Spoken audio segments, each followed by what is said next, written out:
Hey, I want to welcome Kennesaw Happenings to a podcast, which I think you're going to want to hear this story.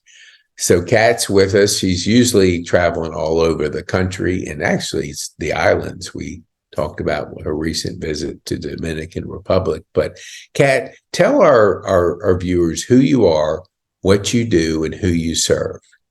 Thank you. Very excited to be here. My name is Katherine Anderson. I'm a resident in Smyrna, grew up in Powder Springs, traveled all across the country in the food industry, transitioned from desserts for well over 15 years to most recently my exciting adventure, which is primarily appetizers, sides, and breakfast. Although I've always been able to work closely with hospitality, I've really enjoyed kind of going to the more specialty and gourmet properties. With our magnitude of products and the breadth of vegetarian and all different types, it's really taken us into more of the luxury elite. So I've really been able to enjoy, the cool shrimp shacks in the Carolinas all the way up to the fancy Ritz-Carlton properties. Being a Georgia girl, what was it like to all of a sudden start traveling all over the country and the Caribbean in different areas that you'd never been to? Yeah, well, being a native born in Kennesaw and at Keystone Hospital and always growing up in Powder Springs. And I went to college downtown Atlanta. And that was quite simply because, my mom said there's a Hope Scholarship. And if you go out of state, you don't have that type of scholarship. So I went to Georgia State University downtown, primarily working off the historic Marietta Square at a little clothing boutique.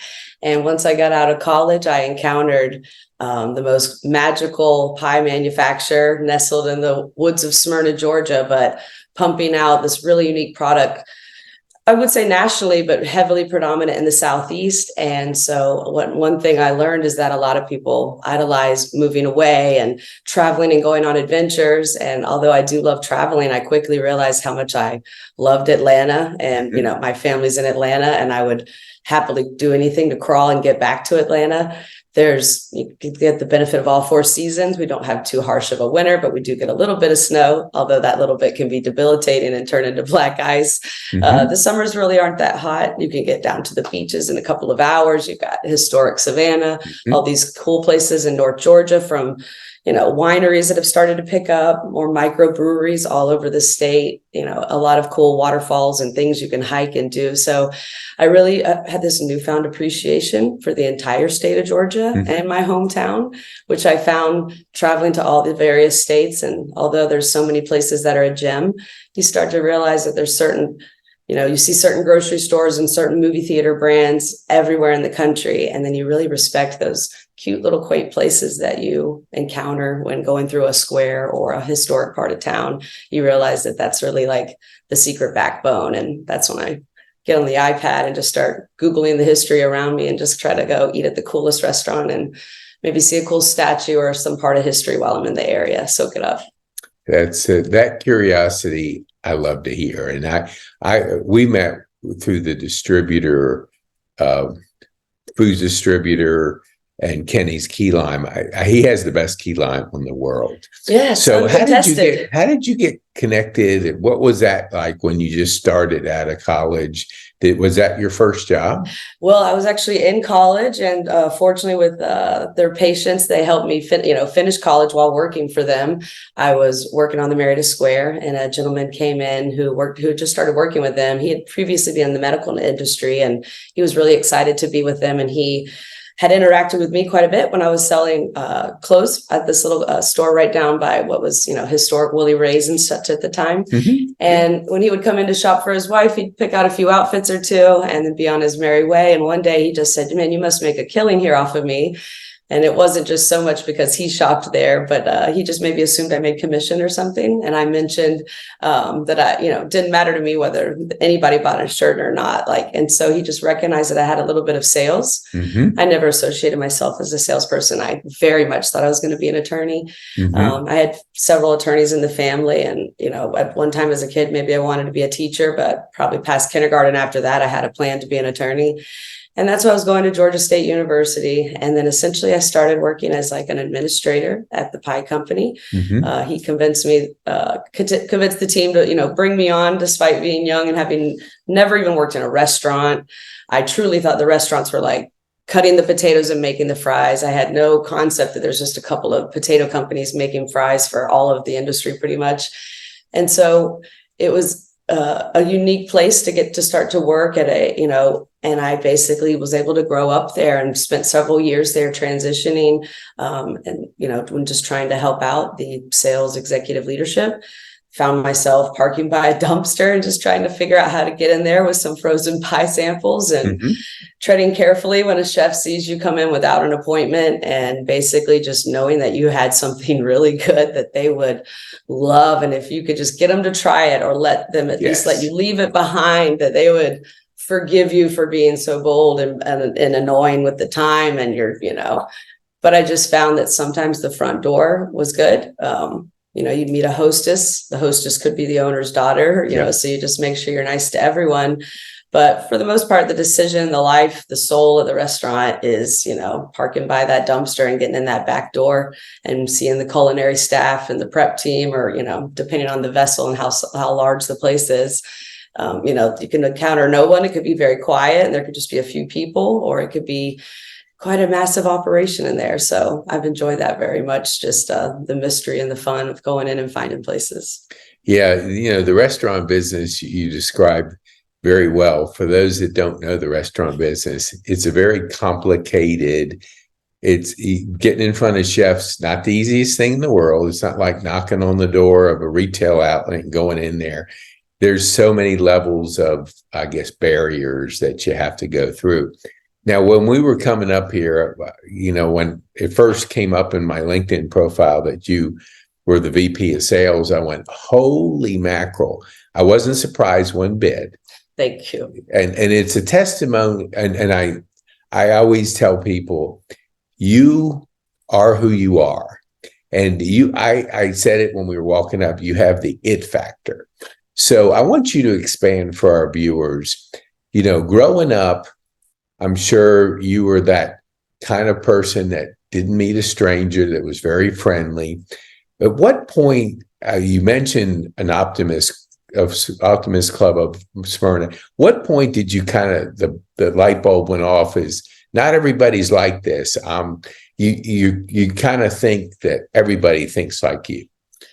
Yeah, I mean, my parents told me that as a child when I was in preschool, that people would say things to them like, oh, she's a leader, when picking me up. And so like imagining the type of day, that I had. And at school, the expectation with my parents growing up was always, you make really good grades and you can do whatever you want on the weekend. And, so like the expectations were always high.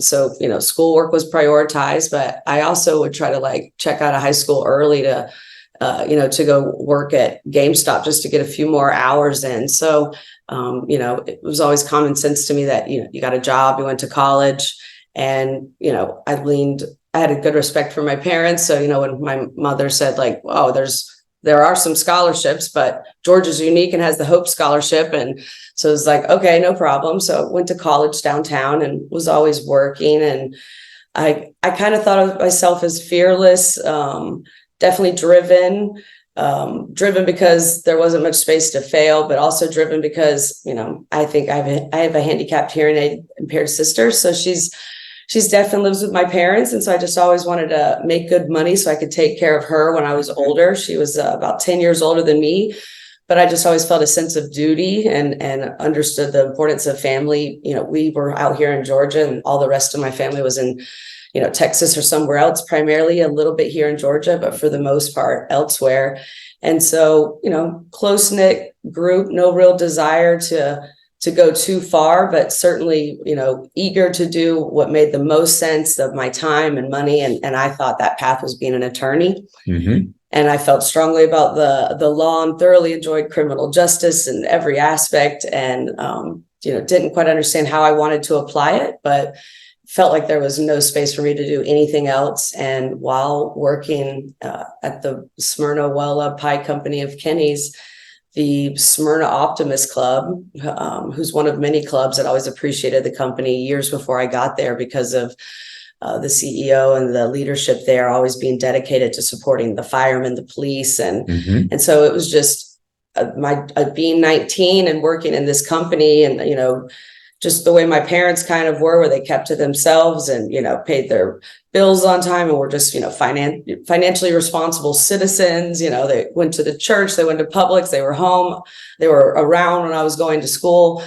It was just always the thought of, okay, well, that was how I grew up in Powder Springs. And now I'm working at this nice corporate like company, even though it was very much a small business. I thought it was very much brass and huge. And over time, they definitely became huge. And, Yes. while being there, encountering all the good things we do with donations and stuff, I just kind of understood that there's companies that do donations and there's people that pay attention to that kind of stuff. And some people are just busy trying to drive revenue. And that's when I realized that, okay, you can work for a corporate company as a teenager, you can work for a small family business on, a clothing company, and then you can elevate to like a larger manufacturing company. And after years of being there, to be recruited by, private equity people and to be able to transition to something where, I truly felt like I was built for it. I grew up in one path and was there for a very long time and just was so comfortable and confident when I stepped out into a new world, which was a grand, appetizer, artisanal boutique, but yet a huge manufacturing facility. In fact, when I first toured, I'd already taken the job and I wondered, like, did I bite off more than I could chew? And jumped right in and it's been great.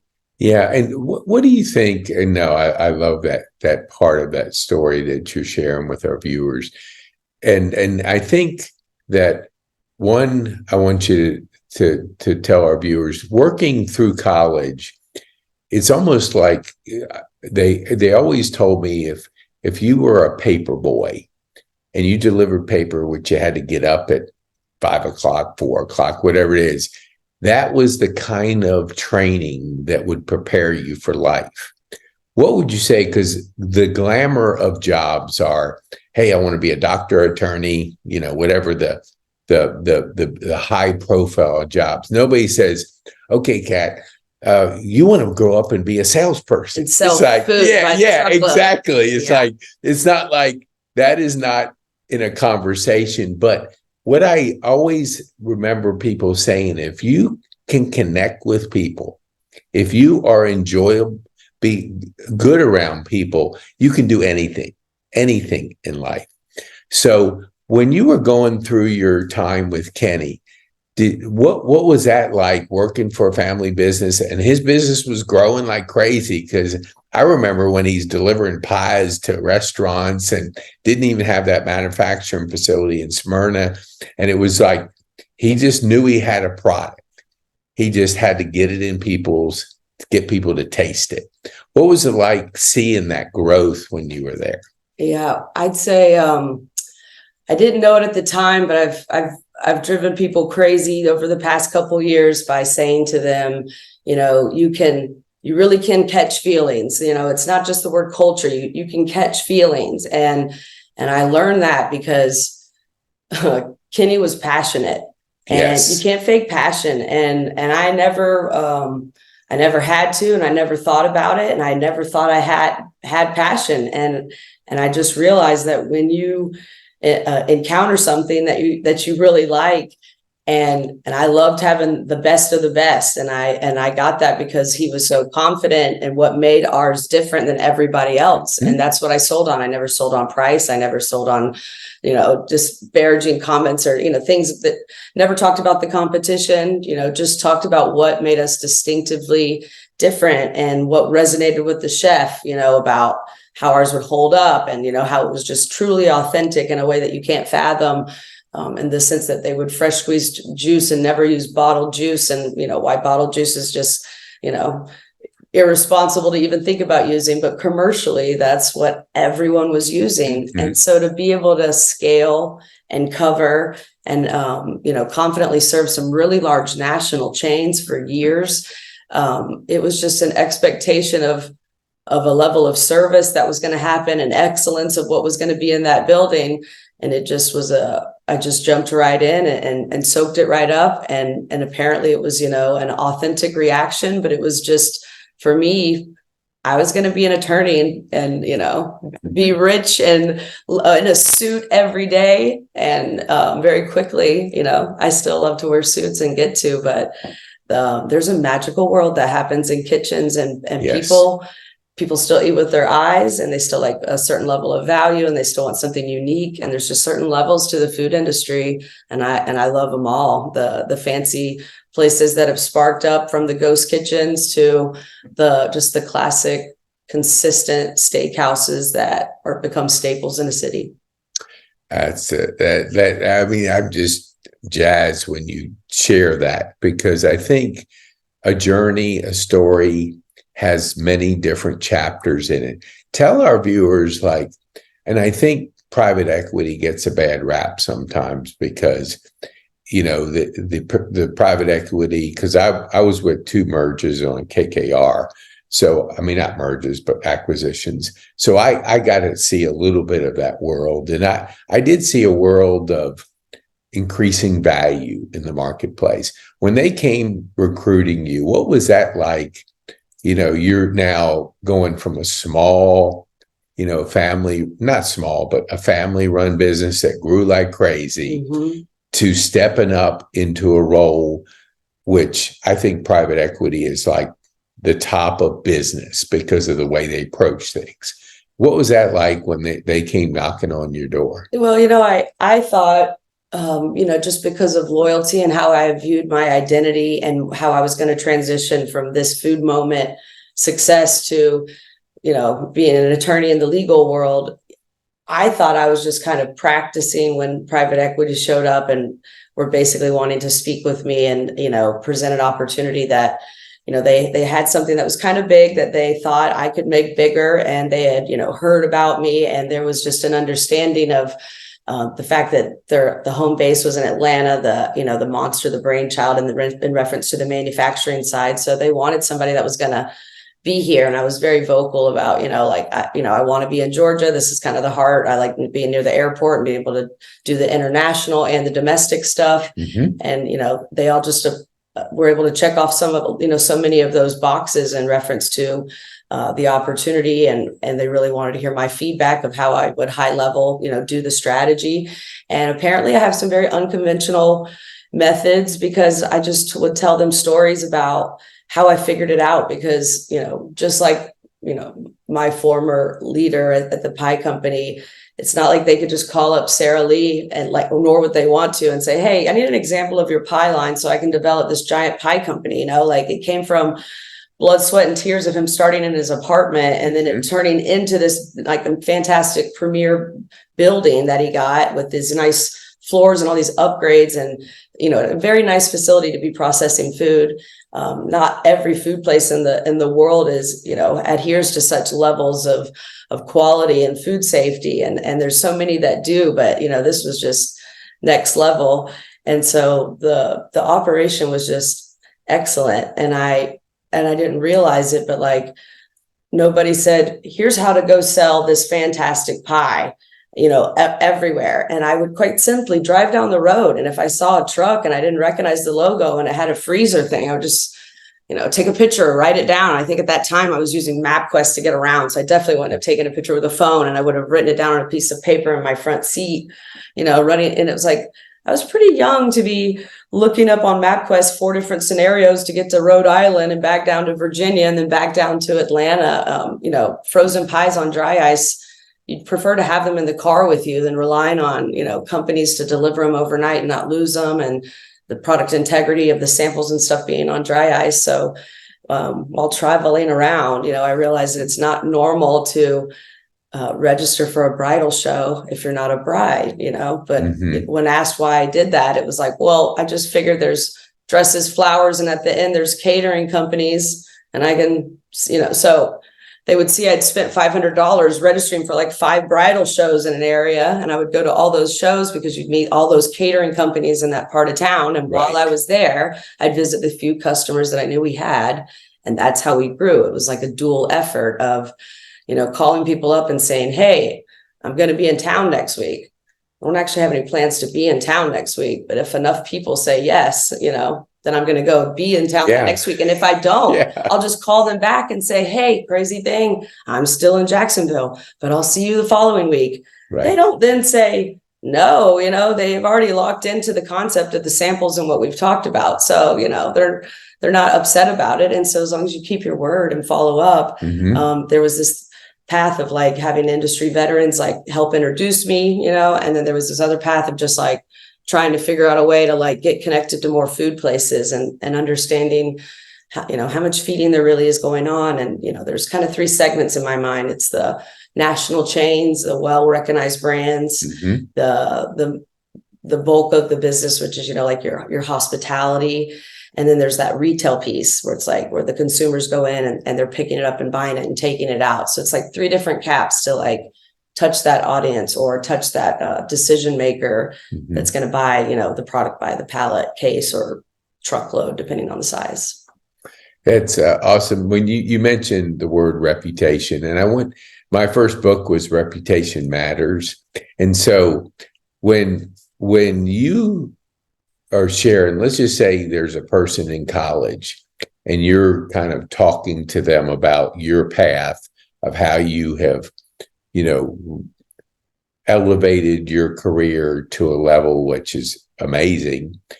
What would you say to them about the word reputation? What can you share with our viewers? I would share, although I believe in forgiveness, you get one shot, you should put your best foot forward every single time.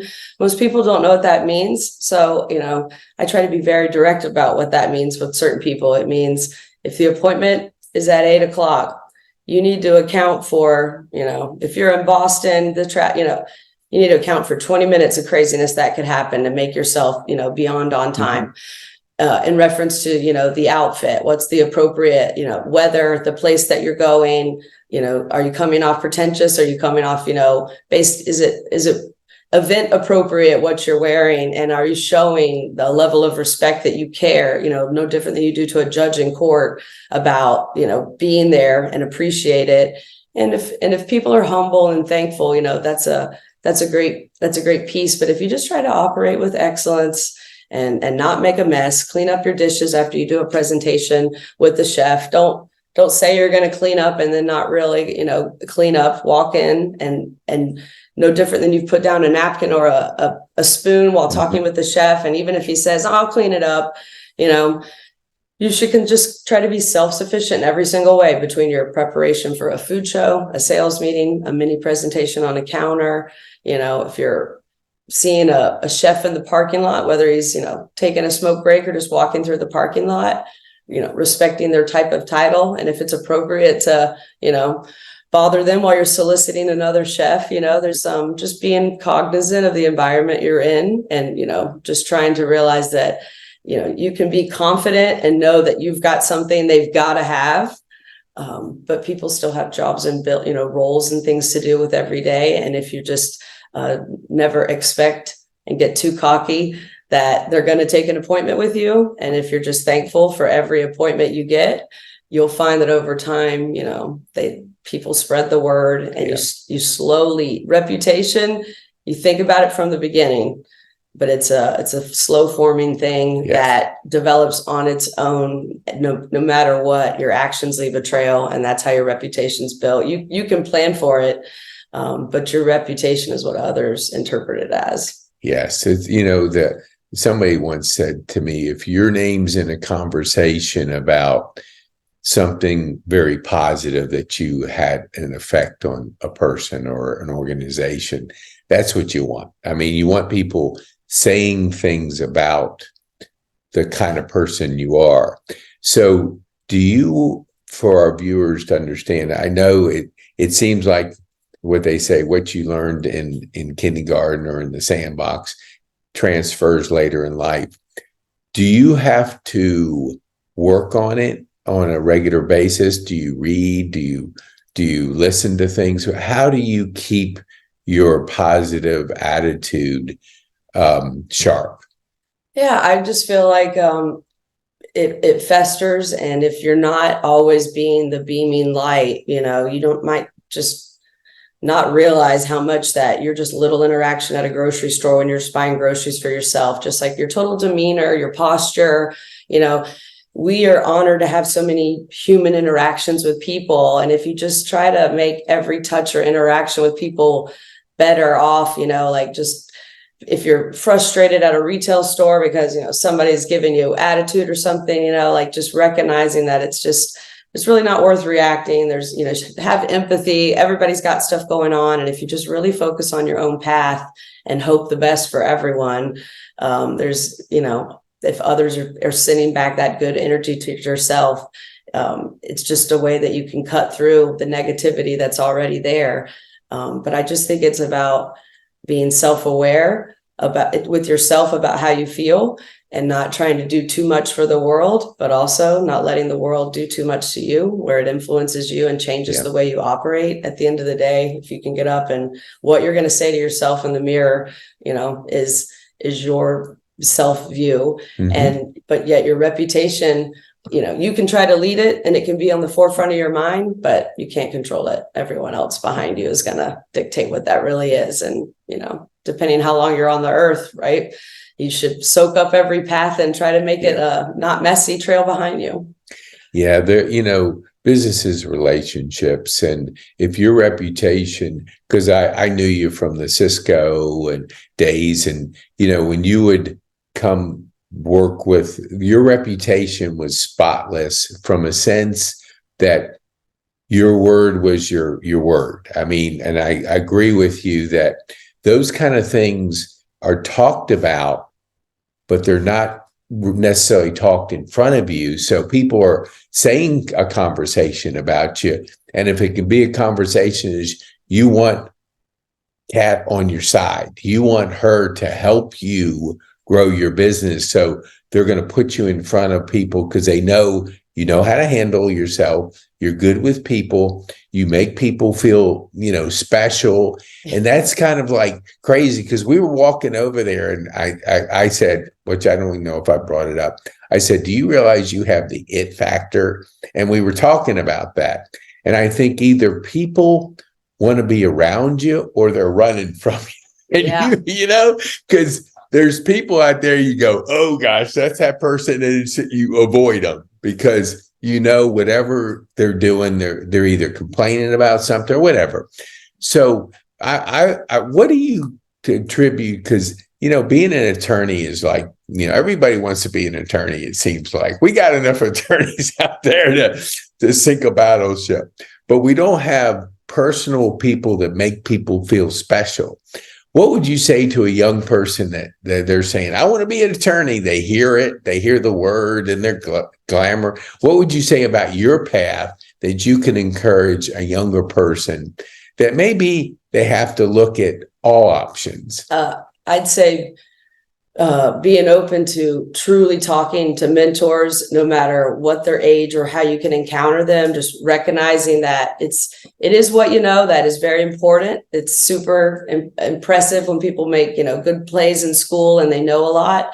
But it's who because you're able to, ask people for help, ask for the connections. Most people will talk about it and they just don't realize that they're dreamers. And the way you make it happen is by talking to people and figuring it out, parking by the dumpster and going in because your boss can't make an appointment and you don't know what to do, but you just walk in and try to figure out, what needs to happen. And if you really want it, you just find yourself having that drive, but you have to drive to go get it. Sometimes you get lucky and it finds you, but for the most part, you've got to go get it. And, a lot of my friends, especially the females, we associate ourselves as sharks, tough, fast. If somebody's complaining about something, we cheer them up by saying, hey, you need to toughen up, you need to be a shark. And it's just kind of become like a philosophy and a lifestyle. And I just realized that we're a collective group of driven alpha females with a touch of sweet Southern hospitality. Yeah. And you throw that all around and you see how Oregon and New York takes to, sharks in the Southeast running amok. Well, I'm going to tell our viewers, I like predictions. I like throwing things out there. I love reading success stories, and one of them here, Sarah Blakely, who, if you're from Atlanta, her success story. It's unmatched what she was able to accomplish and still accomplish. I would make a prediction that you'll be president of this company that you're working with, because like that. I mean, and then beyond, keep going, because Maybe. Your attitude and your curiosity, your drive, that it factor, everybody needs it out there, but not everybody has it. And life is a journey. And so it's cool to see what you've shared with our viewers, because your path is a very unique one, to be involved in a family business that grew. And it grew. I remember the little cups of samples. Yeah. And it was before Costco was even around, where they believe that you got to let people taste it. Programs, yeah. And it was like when Kenny, I don't know if it was you guys all talking about it, but it was totally unique back then. You had a little plastic fork, spoon, and you'd eat this little cup of key lime pie, and it would light up your taste buds. Yeah, they called it a teaser. Is that right? And Is that right? It was innovative, and it still is, because most people don't take the time to do it. Those are pre-filled individually, and it's very much a reflection of, the company. A small bite, and it was just a touch of everything that it made up. So it was a magical, labor-intensive thing that they were dedicated to doing, and it certainly paid off for them. It definitely. Yeah, it's crazy, because I know Kenny's story really well, and so to know that you were part of that story, and it just kind of like was part of your, moving up through the, we'll call it the food chain. Yeah, because it is actually a food chain. It is. So tell our viewers too that you mentioned that the Smyrna Optimist Club. Why did you kind of seek them out? And I did it. Or they were seeking you out? They actually wanted Kenny to speak for Entrepreneurship Day, and he was unavailable. And they were, persistent in their efforts of needing their guest speaker. And I, basically was like, well, you can have me, or it's probably going to be nothing, so I'll tell whatever story you want me to tell, and I'll come visit. Yeah. And when I went to visit, it was an early morning meeting, and they have their routine, and they had a big creed banner written, and I read it, and it just was like, well, this is the weirdest thing. It feels like a movie when people say, I feel like I belong here, like it just read to me, and I just thought, oh, well, how can I help, contribute? And so I'd volunteer and became a member, and they just, were, again, good mentors and good guidance. And we love to exchange stories, and I would tell them kind of what I had going on in my warpath of what I was trying to build back. And, we had an economic recession in 2009, and years later, COVID. So there was always some new adventure or a new market that I was breaking into, or a new challenge, or, so small business, and then, transitioning to another business also in Atlanta, similar 1980s, being founded, and also similar principles of excellence, and but just a different type of food, appetizers, breakfasts, and hors d'oeuvres, in a very grand scale. So whimsical Willy Wonka, high level, unique entrepreneurship, and then transitioning to similar, gourmet hors d'oeuvre specialist, doing artisanal, handmade, handcrafted, not made on a machine, appetizer, which serves a certain type of market. Not everybody can handle a bacon wrapped scallop or executing that kind of stuff, depending on the property level. So that's just been exciting, because it's just been larger, grand venues, and just a slightly different scale, because it's very event based. That's awesome. I promised you it wouldn't be long, because I know you travel. So I have two more questions I'd like to ask you. So everybody has a COVID story, and in the restaurant business, it was disastrous. What did y'all do coming out of COVID to kind of bounce back or get some more traction out in the marketplace? Can you share with our viewers some things? So I transitioned from my pie world to appetizers right at I guess the beginning of COVID, it was 2020. And so, they had millions of dollars worth of inventory that they had to just throw away because, it's not like you can just donate that stuff and it be cooked off. You can donate canned goods, but we had a very heavy level of inventory because our game was having multiple products available. And to do that, you had to maintain a lot of inventory levels. But it's what made us different than the competition, who doesn't have near the amount of SKUs.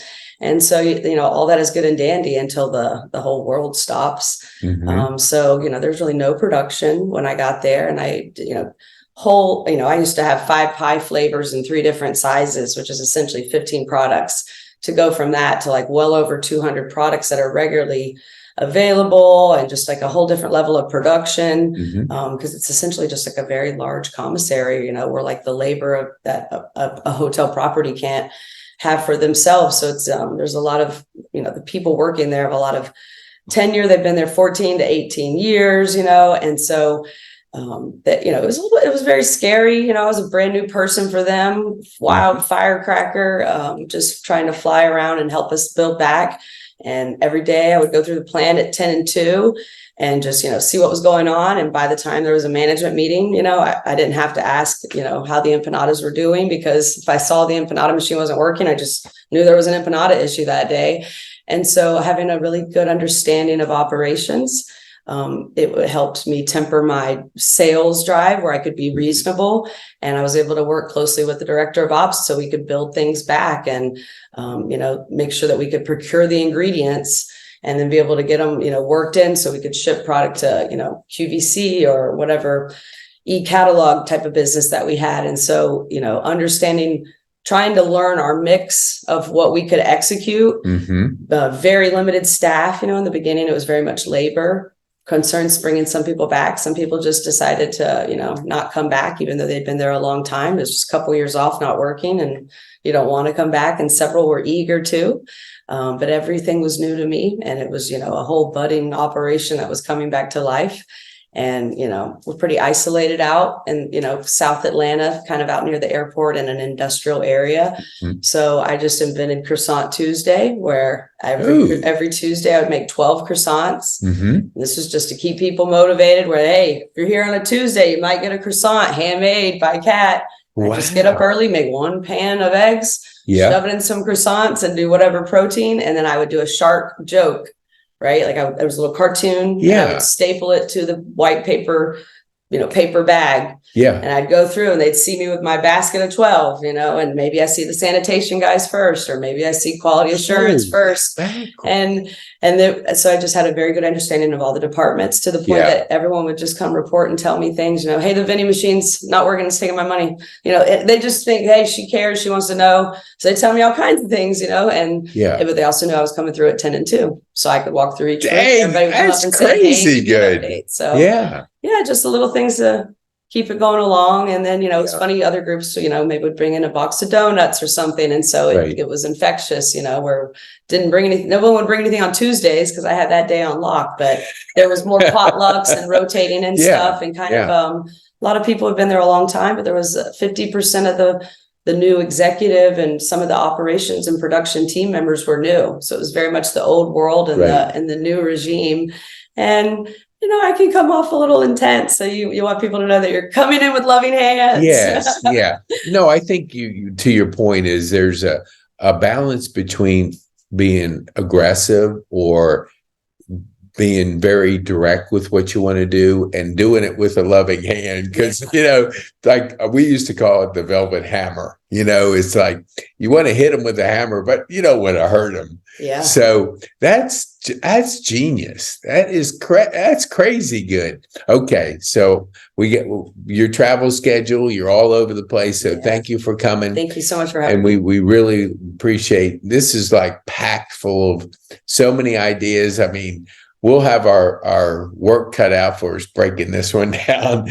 So tell us how, I know the distributor network. And so somebody listening to this, how can they get a hold of you if they want to be able to, have your type of the hors d'oeuvres and the desserts in their place? Yeah, so I'm available on LinkedIn in reference to, sometimes people want to network and understand a certain level of the food industry. Mhm. And then in reference to anybody that might be interested in the fabulous products that we have, we do have it available online at www.kabobs.com. We ship overnight or 2 days, so we can pretty much get anywhere in the country. Wow. And then locally in Atlanta, we don't exactly have a retail center, but we do have a warehouse and a small customer service department that, can certainly fill small orders of, a tray of 25, 50, or 100, depending what quantities they come in. So anyone can check out the website, and on any of the products, it lists the allergens, the cooking instructions, and all the various things that are available for either sampling. People order sampling packs, or they kind of get like an assortment, or individual cases, or by the tray. Awesome.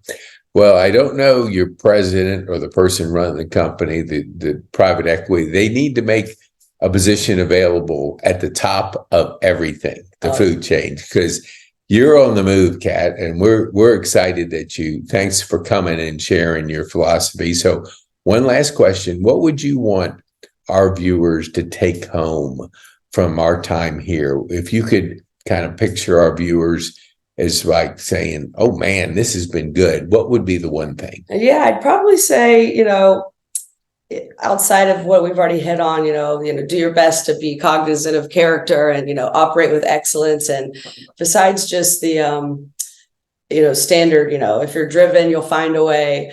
I'd say there's kind of a mattress analogy where we spend 50% of our life on a mattress. So if you can invest in a good mattress, you probably should. And you spend a lot of your time working. So, maybe you're passionate, maybe you don't, but like find something that you like doing and spend your time accordingly. And if it's driven by money, then find something that's going to get you the money. If you value your time with your family and the money is not what's driving you, find something that can cater to what is important to you, because it will make all of your interactions with everything else, good or better if you're able to, spend the bulk of your time doing what you love. And you can, it doesn't have to be loving work. It can be loving the life that your work gives you. Wow. I can't say anything on that. That is like, in baseball terms, you just hit a grand slam. Oh, thank you so much. This is so great seeing you, and yes. I love connecting, and thanks. I'm honored to be a part, and thanks for inviting me. Absolutely. And just one more, I'm going to do it online so I could put you on the spot. Would you come back at a later date and kind of give us an idea of your journey? Because I think it's going to be super cool to see where you're going to be heading in the future. I would love to do that. I have a couple of ideas of paths that I'm going to take, and they're as always, shark hunting the big whales. So I hope to come back letting you know about some cool Eskimo travels in my sales hunting. We love stories like this. Awesome. All right. Thank you, Kat. Thank you.